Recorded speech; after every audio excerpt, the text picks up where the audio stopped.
on the horizon for China-U.S. trade talks, but other aspects of the relationship between the two countries remain a little less cheerful. How shall we view China-U.S. relations amid the contrast?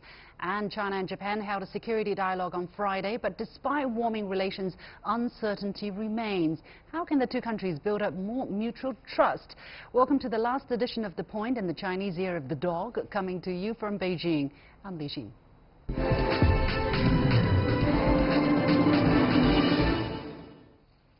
China-U.S. trade talks took another step forward this week with important progress made by both sides, according to the Chinese delegation.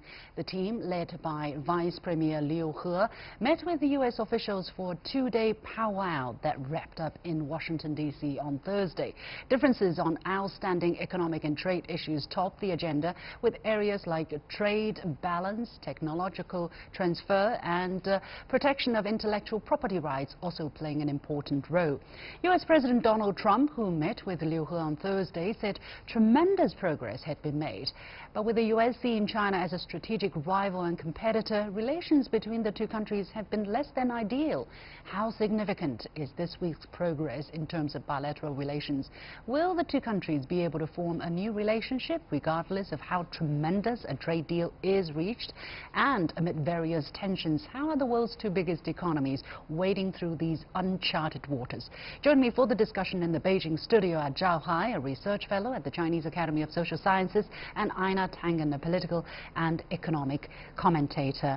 But before we start the discussion, let's first take a look at how the Chinese official news agency, the Xinhua, termed the outcome of this latest round of negotiations. It says the latest round of China-U.S. trade talks made important progress for the current stage, and the two sides had candid, specific and constructive discussions. Guided by the important consensus reached by the two countries' heads of state in Argentina, the two sides discussed the topics of trade balance, technology transfer, protection of IPR, non-tariff barriers, service sector, agriculture and enforcement mechanism, as well as certain issues of particular concern for the Chinese side. Now, gentlemen, welcome to the show. Different people have described the outcome of these talks differently. We heard the Chinese calling it an important progress. We've heard the U.S. Trade Representative Robert Lighthizer calling it substantial progress, and U.S. President Donald Trump calling it tremendous progress. So, leaving aside the U.S.'s remark, what do the Chinese mean when they say important progress have been made? Yeah. Zhao Hai. Well, we have to put that into perspective. I think ever since the two presidents from China and U.S. agreed to start negotiation from G20 meeting in Argentina. Two teams led by Vice Premier Liu He from the Chinese side and another team led by Lighthizer from American side are making progress steadily. So now this is the second round of negotiation, and because they're still on track, they're still talking and making progress on all of the issues that in that statement you just read. So I think that means Chinese are satisfied with the current progress. So that's why we're saying it's a very important progress. So it's very positive.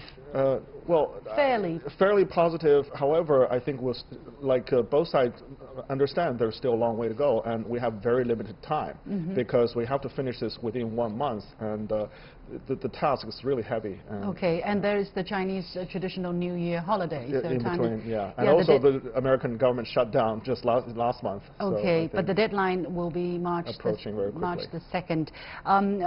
While meeting Vice Premier Liu He, U.S. President Donald Trump said, "I have a feeling it will be agreed to pretty quickly by both countries." He meant a deal. Both countries would like to see a positive result. He said, "I don't think we have to extend the deadline. We want to make a deal that we can look at and be proud of for many years, not where we have to go back,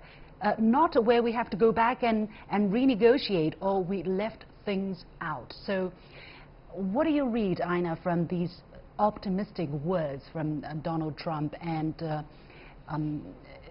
when he says that we want a deal that we can look at and be proud of for many years? What does it mean? Well, I don't know what those words mean, but I can tell you that Donald Trump is in a very difficult position politically and personally. He's beset with investigations. He has a very, very aggressive new Democratic Congress who's going to go after his tax returns, personal information, and a lot more investigations. The Mueller probe is not winding up anytime soon, and there are many people around him who have already been touched. So, given that, given the loss of face with the government shutdown, he needs a win, and this is the only win on the horizon that can do three things. One, it'll increase his popularity. His polling will go way up, probably above 50%, probably the highest he's ever had it since his election. Two, the markets will go up, and he can claim credit for taking care of that. He will say that he solved the deficit single-handedly and that he's the greatest deal maker in the world. And lastly, and most important to him, he will now have a new narrative to go back to Congress and say, listen, I just brought in $1 trillion, give me $5 billion for my wall. So this would be the beginning of his next campaign, and it's very important to him. Okay, but anyway, this is also something that very much in China's interest, right, to see trade relationship with the United States on a stabilized manner. There's very interesting talk of soybean imports, and they were talking about 5 million tons of soybean, and then someone added, and during the same meeting, and someone added per day. That would make it to 1.8 billion tons on an annual basis. What are we talking about? Why these numbers are so significant? Actually, that was President Trump who misunderstood Vice President Liu He when he said 5 million tons today, and he misheard, and he thought it was per day. Because that would be outrageous. Because the background is that in 2017 we imported about 30 million tons of soybeans from the United States. In 2018, because of the trade war, that has been cut almost by half. And this year, China decided to increase the purchase of soybean particularly to help with the trade war. And however, after China promised to increase the purchase in January, I think the number is not to the satisfaction of American side. So by February, China, this time particularly Liu He, said we're going to increase by another 5 million tons of soybeans. Trump should be happy about this number, but this is not a per day purchase. However, I think it is very important that he saw this number as an evidence of the faith China put in these negotiations, because China did these purchases and also promised to import more even before any deal was signed, as a kind of confidence measure, a confidence building measure. I want to touch on the implication of these talks on U.S.-China relations, because according to the White House website, official website, Vice Premier Liu He handed a letter from Chinese President Xi to Trump, and the letter says, last month we had a successful meeting in Argentina in which we agreed to work together to build a bilateral relationship based on coordination, cooperation and stability. And Trump responded, he said, it's a beautiful letter and we appreciate it.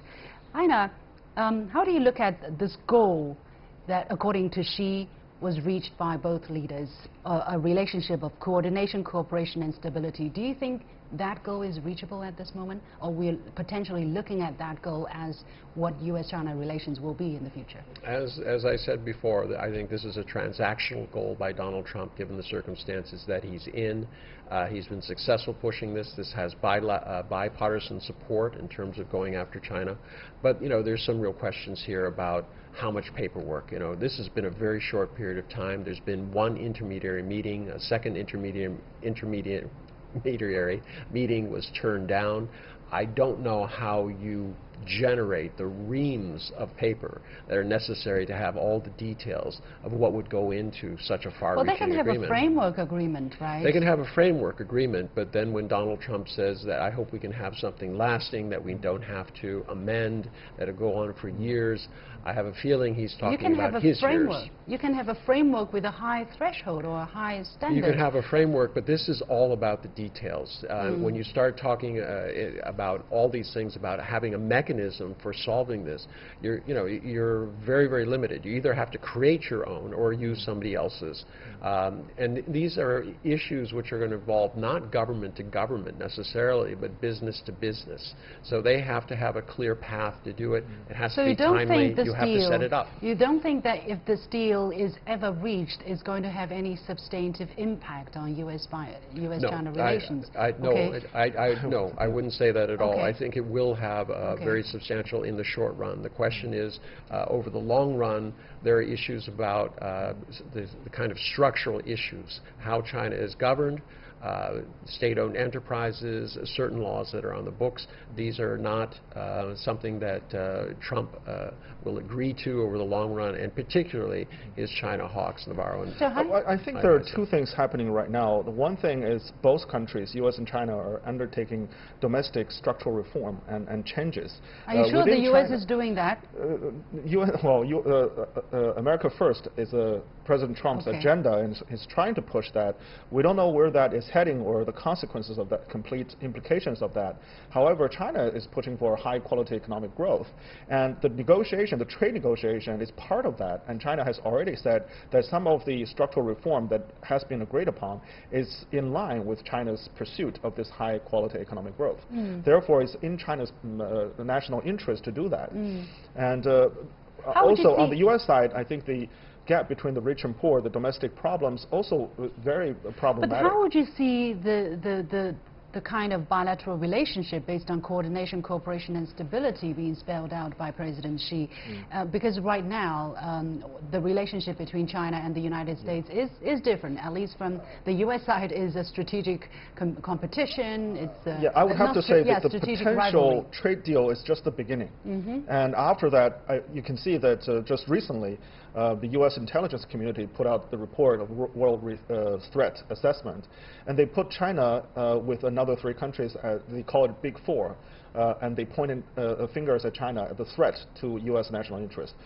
Same thing, the DIA of U.S. Military also put out a report talking about China's military growth threat to the U.S. So I think, and also there are legal problems between U.S. and China. So in many respects, the U.S. is still maintaining a very aggressive posture against China. Is the trade deal going to do anything to smooth things out, to stabilize things? Do you think that could possibly play a role? I think one of the things is a confidence-building mechanism. If we can make progress according to plan and both sides can trust each other and restore some kind of mutual trust as well as mutual common interest, then we can make progress in other areas. But so far, I mean, people are very focused on the trade deal, and other aspects are still separated from this. There's a great suspicion that there is a strategy within the United States to contain China's growth now that China's GDP has risen to that of the to 60% of that of the United States. Ina, do you see this trade deal at least can alleviate some of the concern of the Chinese side that the U.S. is not trying to contain China's growth? I would like to think so, but I don't. It's not true. There are people like Lighthizer opposed China's coming into the WTO. But this is prior to 2001. But Lighthizer is not out of the way. He has to step in step with President Trump. Yes, right? he does. But I'm saying that when a president surrounds himself with people who are consistently hostile to China and identify it as in not only in their own words but also through these documents, which are going to last well beyond Donald Trump, then you have to start wondering whether there's 2 tracks going on here. One is structural and the other one is transactional. And I think what we have here is a transactional track. It will be very good in terms of allowing the world to adjust to whatever it is. But the fact is, no one knows what Donald Trump is going to do from moment to moment. He was not going to shut down the government, and then he did when he got heat from the conservative press. Okay, well, we are going to keep our fingers crossed for at least a good deal coming out before the deadline, and we'll be talking about it. Many thanks to Zhao Hai, Research Fellow at the Chinese Academy of Social Sciences, and Ina Tangen, a political and economic affairs commentator.